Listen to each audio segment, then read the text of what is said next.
சிறுநீர் உருவாகும் முறையினை விவரி. சிறுநீர் உருவாக்கத்தில் நடைபெறும் நிகழ்வுகள் குழா மருளார் வடிகட்டுதல், குழல்களில் மீண்டும் உறிஞ்சப்படுதல், குழல்களில் சுரத்தல் ஆகும். குழா மருளார் வடிகட்டுதல். குழாமருளார் பகுதியும் பௌமானின் கிண்ணமும் இணைந்த பகுதி மால்பீஜியம் உறுப்பு உயரிய வடிகட்டியாக செயல்படுகிறது. வடிகட்டுதலின் தன்மை. இதயத்திலிருந்து வெளிவரும் மொத்த இரத்தத்தில் ஏறக்குறைய 20 முதல் 25% அளவு இரத்தத்தை சிறுநீரகம் பெற்றுக்கொள்கிறது. குழாமருளா தந்துகிகளில் ஏற்படும் உயர் இரத்த அழுத்தம் வடிகட்டுதலுக்கு காரணமாகிறது. தந்துகிகளில் காணப்படும் திரவ அழுத்தம் 75 மில்லிமீட்டர் மெர்க்குரி. இதற்கு எதிராக செயல்படும் அழுத்தம் 50 மில்லிமீட்டர் மெர்க்குரி. எனவே முடிவான அழுத்த விளைவு 25 மில்லிமீட்டர் மெர்க்குரி வடிகட்டுதலுக்கு காரணமாகிறது. மால்பீஜியன் கேப்சுலின் உள் வடிக்கப்பட்ட திரவம் குழாமருளார் வடிதிரவம் ஆகும். குழாமருளார் வடிதிரவ அளவு 125 மில்லிலிட்டர் நிமிடம் ஆகும்.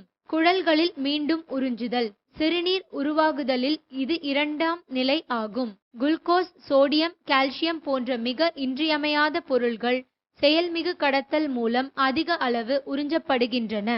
யூரியா, யூரிக் அமிலம் போன்ற தேவையற்ற பொருள்கள் எளிய ஊடுருவல் மூலம் குறைந்த அளவே உறிஞ்சப்படுகின்றன. கிரியேட்டினின் போன்ற பொருள்கள் முழுமையாக உறிஞ்சப்படாமல் வெளியேற்றப்படுகின்றன. ஹென்லியன் கீழிறங்கு குழல் மிக மெல்லியதாக உள்ளதால் சோடியம் எளிதாக ஊடுருவி உள் செல்கிறது. இப்பகுதியில் சிறுநீர் உயர் அடர்வு நிலை அடைகிறது. ஹென்லியன் மேல் ஏறிச் செல்லும் குழலில் இருந்து சோடியம் வெளிச்செல்வதினால் சிறுநீரின் அடர்வு நிலை குறைந்து கொண்டு செல்கிறது. சேய்மை குழலில் மீண்டும் உறிஞ்சுதல். சேய்மை சுருண்ட குழலில் செயல்மிகு கடத்தல் மூலம் சோடியமும் எளிய கடத்தல் மூலம் நீரும் கடத்தப்படுகின்றன. இப்பகுதியில் சிறுநீர் ஒத்த அடர்வு தன்மையை அடைகிறது. சேகரிக்கும் குழலில் மீண்டும் உறிஞ்சுதல். சேகரிக்கும் குழலினை சிறுநீர் அடையும் போது ஏடிஹெச் ஹார்மோனின் செயலினால் நீர் உறிஞ்சப்படுகிறது. இப்பகுதியில் சிறுநீர் உயர் அடர்வு தன்மையை அடைகிறது.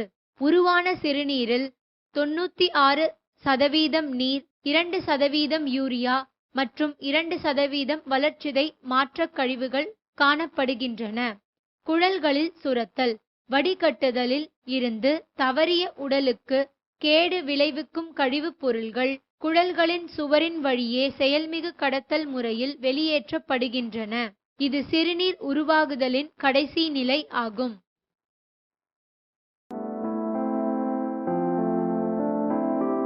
Please subscribe our channel for more videos and educational contents.